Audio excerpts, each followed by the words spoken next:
Kiitus Jumalale, läheme jälle Jumala sõna juurde. Aga palvetame ennem, kui me läheme selle konkreetse teema juurde. Isa, ma usaldan sinu kätte kogu selle koosoleku. Isa, anna meile täna ilmutuslikke teadmisi, Isa, et me õpiksime sind tundma, mõistaksime sinu viise ja plaane, kuidas sa tegutsed.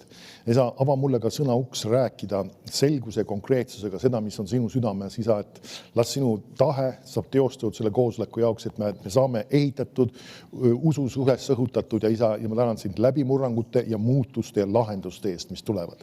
Jeesuse nimel. Amen. Amen. Nii, mul on täna selline lihtne lakooniline pealkiri, mis on Seisa vastu kuradile. Nüüd, kuna põhiteema on jällegi see, et miks kristlased on haiged, siis üks põhjuseid ongi see, et aete vahel ka kristlased ei oska ära määrata seda, et kurat on see, kes on põhjustanud ja nad ei võta selget positsiooni selle suhtes. Ja läheme Apostlite 10.38. Üks asi, mis ma sulle hoiatan ette, et sa ei kuulegi enam kindlasti, kui sa oled siin koguduses juba käinud, mitte midagi uut.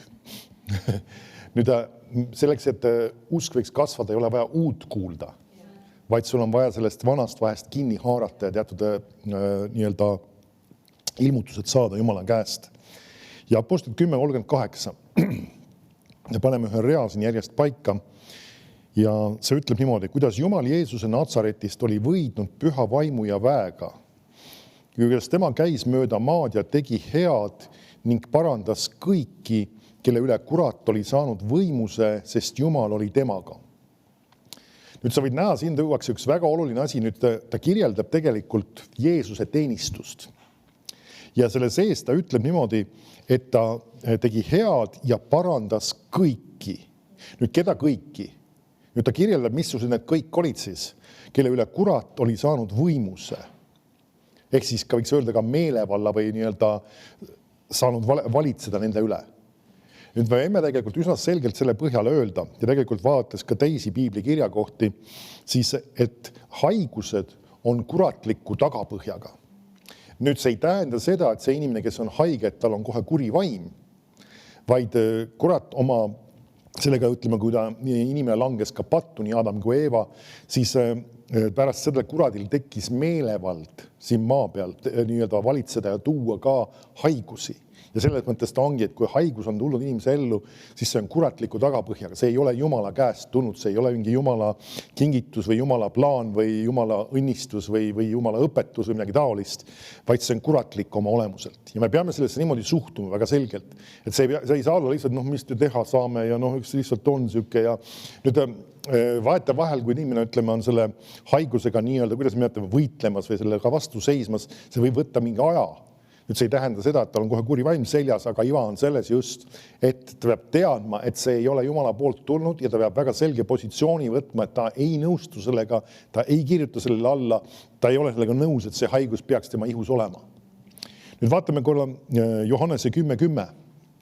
Jeesus räägib sellest, milleks tema on tulnud ja vastandab siin ennast kellelegi, keda nimetab ta vargaks. Ja siin ei ole väga palju vaja arvata, kellest on jutt, siis ilmselgelt on jutt tegelikult jällegi kuradist. Johannese 10.10 ütleb, varas ei tule muu pärast, kui varastama ja tapma ning hukkama. Tõlkid kasutavad selle viimase koha peal siis ka hävitama. Ta ütleb, mina olen tulnud, et neil oleks elu ja kõike ülirohkesti. Me näeme, Jeesus on tulnud selleks, et meil oleks elu ja kõike ülirohkesti.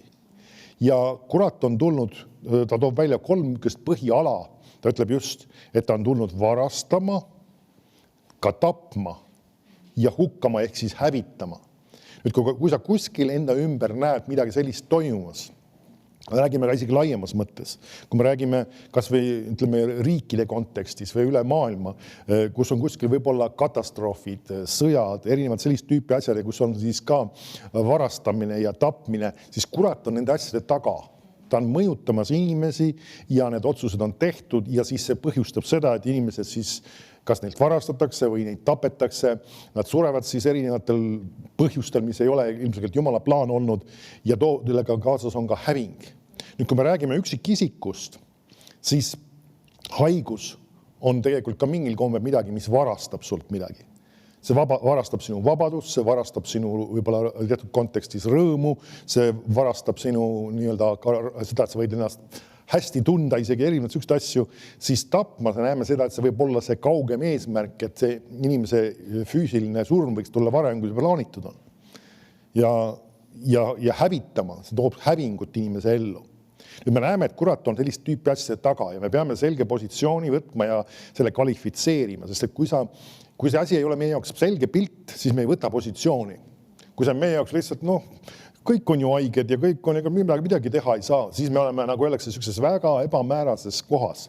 Näiteks üks väga selge vale, mille kurat on ette söötnud ja väga suurele osale maailmale üldse selle, kes on selle alla neelanud, mõtlen siis ka need, kes ei ole kristlased muidugi, on see, et nad ei usu üldse kuradi olemasolu.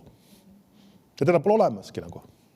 Ja samas ta on tegutsemas väga paljudes kohtades, mõjutamas, manipuleerimas inimesi ja nii-öelda teostamas oma eesmärke, aga see on üks väga selge vale jälle, mis inimesed on alla neelanud. Aga meie kristlasena peame teadma, kes ta on, kus ta on, samas me ei peaks olema hirmu all ega kartuses.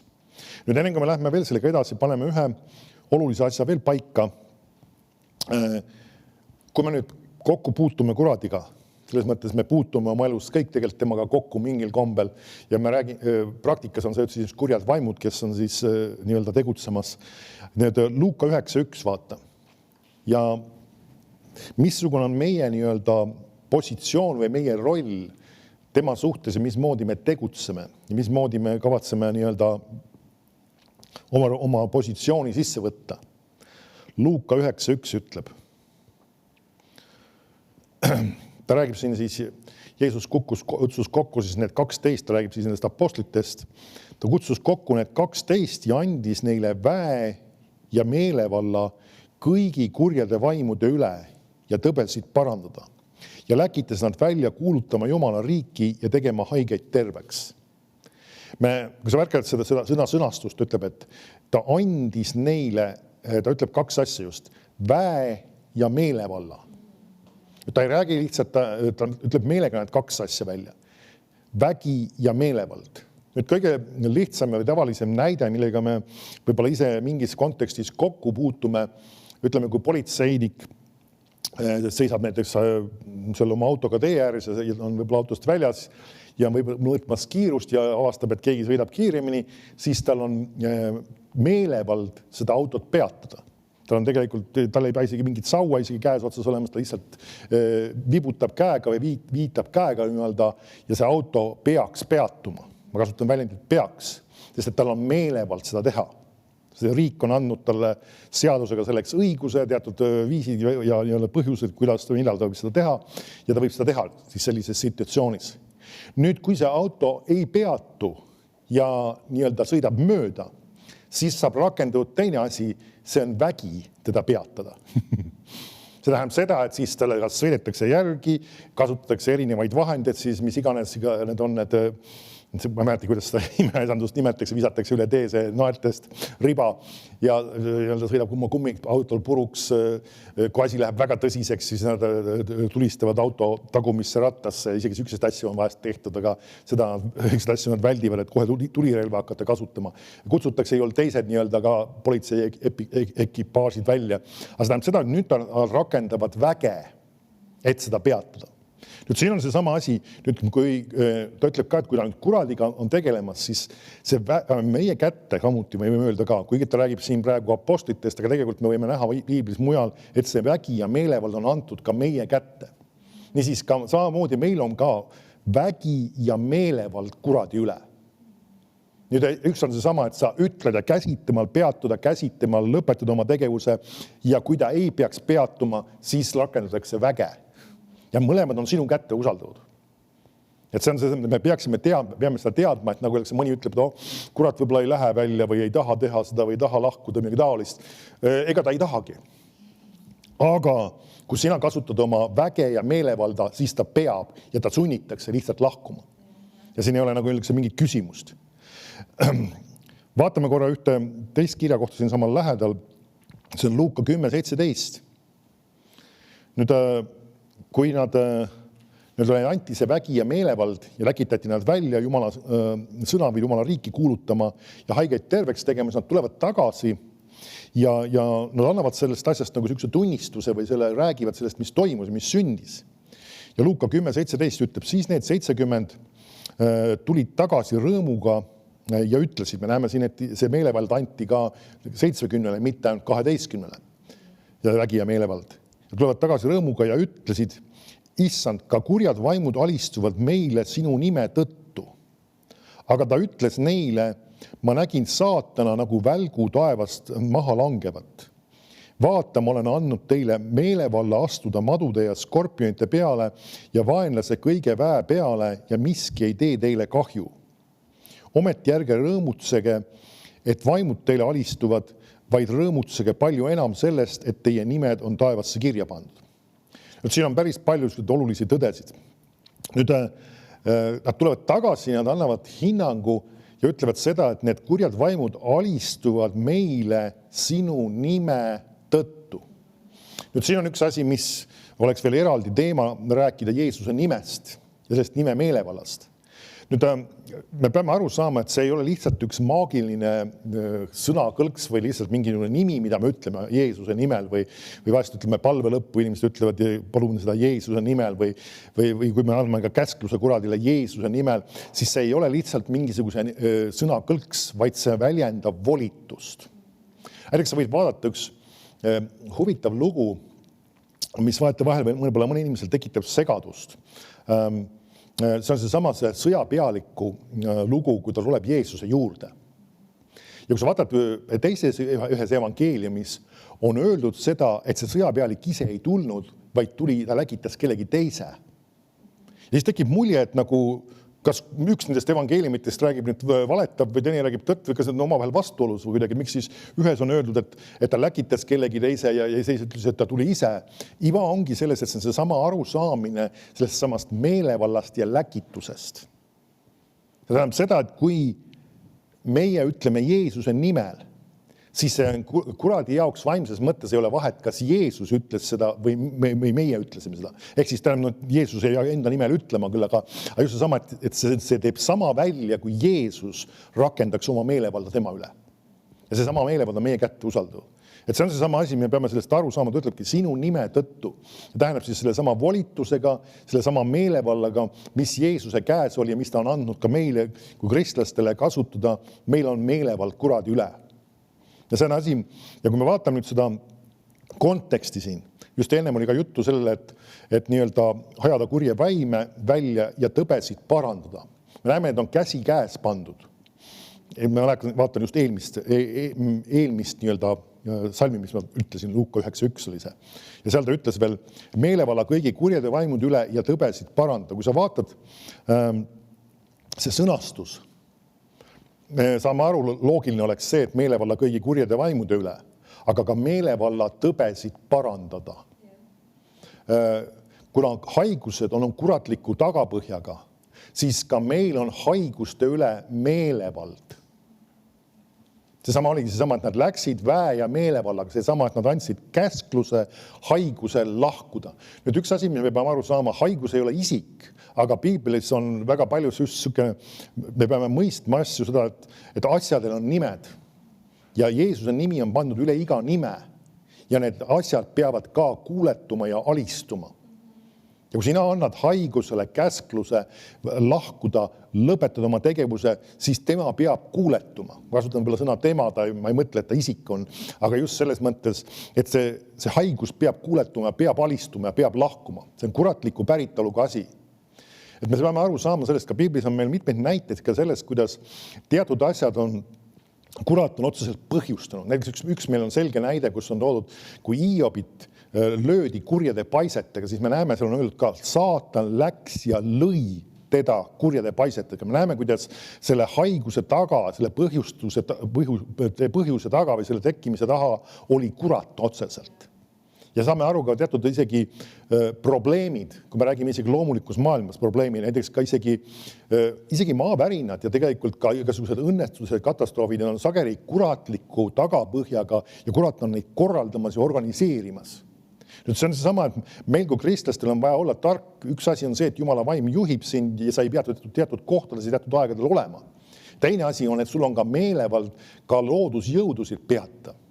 Jeesus ütles ka lainetele või merele, et ole vait ja vaga. Ja see ei olnud see, et Jumal lihtsalt tahtis midagi neile õpetada ja teha. Ei. Ta sai aru, et see on kuratliku tagapõhjaga, seal tuli tapma, hävitama ja midagi varastama. Ja sellel tuli stopp panna.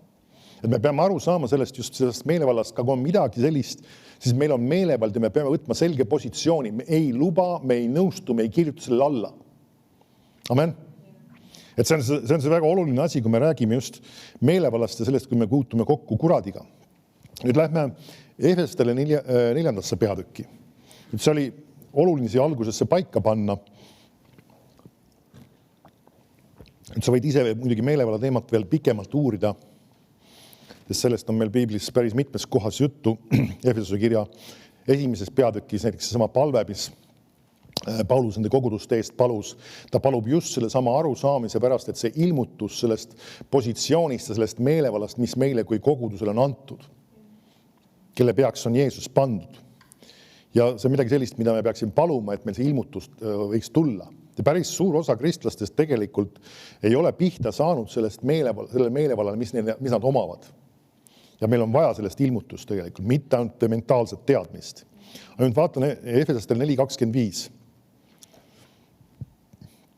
Nüüd ta ütleb niimoodi, sellepärast jätke maha vale ja rääkige tõtt igaüks oma ligimesega, sest me oleme üksteise liikmed. Nüüd see on lihtsalt huvitav siia mõelda natuke selle asja juures. Kiri on kirjutatud kellele? Kristlastele, kogudusele. Ja nendel kästakse mida teha? Jätta maha vale ja rääkida tõtt üksteisega. Tähendab seda, et nagu öeldakse, kristlased, lõpetage valetamine ära, ütleb ta põhimõtteliselt. Ütleb küll seda veel natukene ilusamas sõnastuses. Aga see on see tehniliselt, mis ta ütleb. Mis ta edasi ütleb? Vihastuge, aga ärge tehke pattu. Nüüd teatud kontekstis inimene võib vihastuda, aga sellega, et kaasnevad teod võivad olla valed. Et sa pead oskama, nagu öeldakse, ise panna need asjad stoppi. Ja siis ta ütleb, ja ärge laske päeva looja minna oma vihastuse üle. Ja ärge andke maad kuradile. Nüüd see viimane fraas on päris oluline selles kontekstis. Muidugi võiks eraldi vaadata selles kontekstis. Ta räägib siis valetamisest, vihastamisest ja siis vihaga kaasas käivatest, ütleme siis ka valedest tegudest. Ja siis ta ütleb, ja ärge andke maad kuradile. Järelikult need on kaks elementi ka, mida kurat kasutab. Üks on valetamine ja teine on ka just viha ja raev, ütleme, ja kus sellega kaasnevad teatud valed teod tegelikult. Aga nüüd ütleb, ja ärge andke maad kuradile. Nüüd ma loen sulle selle sama viimase fraasi 27. salmi laine tõlkes. Ta ütleb, ärge jätke kuradile sellist ruumi ega tugipunkti, ära anna talle võimalust. Nüüd, millest ta räägib? Ta ütleb, esiteks, ärge jätke kuradile sellist ruumi. Mis ruumi? Nüüd, ruumi tähendab selles mõttes, et vaata, kui nii-öelda, kujutame ette, üks buss on, nagu öeldakse, topitud täis rahvast, siis nagu öeldakse, keegi inimene tahab veel peale tulla, siis meil on võimalik temale ruumi võib-olla veel tekitada, kui me pressime üksteist kokku. Aga meil on võimalik nahaalid olla ja mitte temale ruumi tekitada. Nüüd see ongi see sama mõte just selles samas asjas. Tähendab seda, et kui kuradiga on tegu ja tema tahaks tulla tegutsema, midagi nii-öelda omalt poolt sisse paigutada, omalt poolt midagi öelda, arvata, siis me ei pea talle ruumi tekitama, ehk siis talle kohta tekitama, kus tema saaks tulla. See on see, mida ta ütleb. Ja huvitav sõnastus on see just, kui sa vaatad, ja ärge andke, nagu meie siis tavaline sõlkes ütleb, või ärge jätke. Niisiis, see on meie otsuse ja valiku küsimus, kas me anname kuradile ruumi või ei anna kuradile ruumi. Nüüd, teine sõna on siin tugipunkt. Nüüd me kasutame ühte teist sõna, mis tegelikult võib ka teda tõlkida. See on tegelikult jalatäitki. See ongi just seesama väljend tegelikult. On seal läinud tõlge tegelikult kasutabki seda väljendit, aga see nagu see sisu mõttes, kui sa hakkad ümber tõlkima, siis ta tegelikult on seesama tugipunkt, seesama jalatäitki, et näiteks kui sa ei jäta jalatäitki ruumi, see tähendab seda, et tal ei ole mitte kuhugi astuda võimalik, mitte kuhugi oma jalga maha panna võimalik, ehk siis tugipunkti tal ei ole. Nüüd ja ära anna talle võimalust. Nüüd kõik need asjad on see, et sina ära tee seda. Nüüd me jõuame siit ühe väga tõsise järelduseni. Kui kurat on kuskil saanud tegutseda sinu elus, siis enesele aru andmata või mingil põhjusel sa oled andnud selleks võimaluse. Nüüd see ei ole mitte öeldud hukkamõistuks, vaid iva on selles, et me peame, nagu öeldakse sageli, selle üles leidma ja ära tabama, kus on uks lahti. Ma toon siia ühe võib-olla väga tõsise näite või mõned inimesed ei ole seda niimoodi mõelnud. Kui kristlane on haige ja püsivalt haige, siis kuskilt on kurat saanud sisse tulla. Nüüd see ei pea olema see, et ta elab patus tingimata. See võib olla mingi alaga näiteks, kus tal on teadmatus, kus ta võib-olla mingit asja ei mõista. Võib-olla ta peab kuskil kasutama oma meelevalda, erinevad asjad võivad olla. Vaate vahel tal on vaja usus seista selle asja suhtes. Vaate vahel tal on vaja, võib-olla mõnes situatsioonis ongi vaja meelt parandada mingist asjast. Ja et mingisugune uks on kuskil lahti jäänud, mingisugune koht on, kus on antud võimalus. Nüüd see võimalus tuleb, nagu öeldakse, sulgeda. Ja see uks tuleb kinni panna ja see ruum tuleb nii-öelda tema jaoks kõrvaldada. Nüüd sageli meil on vaja teada see saada. Ja see on, kus sa seda informatsiooni saad, sa ei saa seda mentaalselt analüüsi ja samas seda, me ei tohiks seda printsiipi võtta ka enesele hukkamõistuks. Mina olen lastud nüüd kuradil oma ellu tulla ja ma olen nüüd nii vilets ja mis iganes. See ei võiks olla see suhtumine. Vaid see on see suhtumine, okei, nüüd ma leian ülesse Jumala vaimu abiga, kus kohas on see auk, kus on see põhjus ja mis ma nüüd peaksin tegema. Nüüd see ongi sama asi tegelikult, mis me oleme päris sageli ka rääkinud seoses tervenemisega ka. Kui seal on mingisugused sümptomid või mingisugune haigus või mingis asi kerkib nii-öelda ülesse, siis kõigepealt ära hakka umbes lahmima. Ma kindlasti palvetan ja sõitlen või saadan oma palvesoovi või mis iganes inimesed teevad erinevaid asju. Kõige esimene tark asi on see küsida Jumala käest, mis on see strateegia, mis ma peaksin tegema. Kuidas ma saan selle ukse sulgeda ja kuidas kurat ukse taha tõsta selle asjaga seoses. Mis on see strateegia? Ja vahel Jumal näitab sulle ühe asja ja see ei pruugi üldse olla need standardsed asjad, mis võib-olla inimesed nii-öelda ise plaanivad. Ma toon ühe kõrvalteema, näiteks Kenneth Hagin ühes situatsioonist oli kellegi eest palvetamas, Jumala vaim andis talle südamesse, küsi selle inimese eest, kas ta on kümmise maksja. Ja tuli välja, et see inimene ei maksnud kümmist, ta käis seal koguduses ja tegelikult olid rääkinud ja õpetanud sellest teemast ja ta lihtsalt ignoreeris seda. Ja küsis, kas sa oled valmis seda tegema, ta ütles muidugi ausalt, et ta ei maksa kümmist. Ja et kas sa oled valmis oma meelt parandama ja hakkama maksma kui kümmist. Ta ütles, et jah, ma hakkan seda tegema. Ja siis ta kasutas meelevalda selle koha pealt just, ja seesama õnnistus kuulub sulle ja palus temaga koos ja plaksti see inimene jäi terveks ja jäi püsivalt terveks. Ja nagu öeldakse, sageli on see võti võib olla erinevate inimese jaoks hoopis erinev, mis toob selle plaksti, selle lahenduse. Ja vahetevahel inimesed, nagu öeldakse, maadlevad mingisuguste asjadega väga pikki perioode ja nad ei leia üles seda põhjust või seda kohta, kus kurat on saanud sisse astuda. Kus on see jala täis või kus kohas on see maa või ruum, kus tal on antud võimalusest. Tema kasutab need asjad ära, nagu öeldakse, sest saame aru, kui ma tõin selle Hiobi näite, siis ka Hiobi elus oli teatud nii-öelda koht, kus ta oli auk. Piibel räägib sellest, et tema ümber oli ehitatud üks vaimses mõttes nagu üks aed. Hiobi raamatus on sellest juttu tegelikult. Ja seesama, ta oli lõhkunud selle aia maha oma hirmuga, mida ta kogu aeg korutas neid negatiivseid asju, äkki mu pojad on teinud ja äkki ja ta kogu aeg korutas seda ja ta tegelikult kõigis muudes asjades elas õieti ja käis koos Jumalaga. Jumal oli teda õnnistanud, aga see oli see koht, kus oli auk. Ja kurat isegi ei olnud sellest teadlik, aga mingis situatsioonis ta lõpuks sai teadlikuks ja kasutas kohe selle ära ja tõi hävituse, tõi ka surma ja tõi ka nii-öelda haigused selle sama ühe augu kaudu. Nüüd, kui Hiob hiljem seadis oma asjad korda ja tegelikult me näeme ka hiljem ta sai pihta selle, et see, mida ta kartis, see sündis talle ilmselgelt, kui ta selle nii-öelda ka kvalifitseeris, ta kõrvaldas ka selle oma elust, selle hirmu ja seadis teatud asjad korda ja plaksti ta sai nii-öelda terveks ja Jumala õnnistus tuli tema ellu tagasi ja Jumala soosing tuli tema ellu tagasi ja tal sündisid ka uued lapsed tegelikult ja samas kõige huvitav on see, et Jumal andis talle kõike kahekordselt. Väga huvitaval kombel, kui sa hakkad lugema, siis laste arv ei ole see sama, vaid ta on nii-öelda täpselt sama number. Aga need teised ei olnud ka kuskil kadunud. Need on tänases mõistes taevas. Tol hetkel nad läksid küll kuskile nii-öelda ootama seda aega, kui oli võimalus sinna taevasse minna sellisel kombel. Aga nii et see on seesama, et näeme, Jumal andis talle kõiki kahekordselt tegelikult. Nii et me peame seda nägema, et ongi sama vaja vahest üles leida ja kvalifitseerida, kus on see kuradi nii-öelda sissepääsu koht olnud. Ja see ongi seesama sageli asi, mõni inimesed peavad selle asemel, et saata oma palvesoove, selle asemel, et teha ühte ja teist ja kolmandat, neljandat, viiendat, kuuendat asja, on see, et võtta aega ja otsida Jumalat. Jumal, mis on see võti, mis pöörab selle minu asja, kus on see asi? Ja vahest Jumal annab sulle selle teadmise ja see on võib-olla mingi asi, mis sa pead korrigeerima, võib-olla midagi sa pead korrastama ja see on seesama asi, millega ma tegelikult olen siin selle nii-öelda aasta jooksul või ütleme selle hooaja jooksul tegelenud just siin tervenduskoolis, miks kristlased on haiged. Sest et väga sageli need samad võtmed on need üksikud erinevad jutlused, mis ma olen rääkinud. See üks konkreetne asi võib sinu jaoks olla võti. Ja plaksti see asi saab pööratud ja tervenem tuleb väga kiiresti.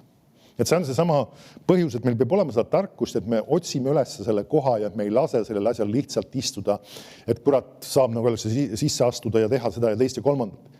Et võtta aega ja see paneb vastutuse sinule. Seda ei saa keegi teine sinu eest teha. Sa pead ise otsima Jumalat, ise küsima Jumala käest, mis on see võti, mis on see asi, mis selle asja avab minu jaoks ja toob selle lahenduse või mis ma peaksin tegema. Ja Jumal võib anda sulle erinevad strateegiad. Mõne inimese puhul sa pead võib-olla usus käima, oma usku ehitama ja liikuma lihtsalt samm-sammult edasi ja mingil hetkel see asi on kadunud su eest. Amen. Kiitus Jumalale selle eest. Nüüd vaatame korra Jakobuse 4. peatükki ja 7. salmi.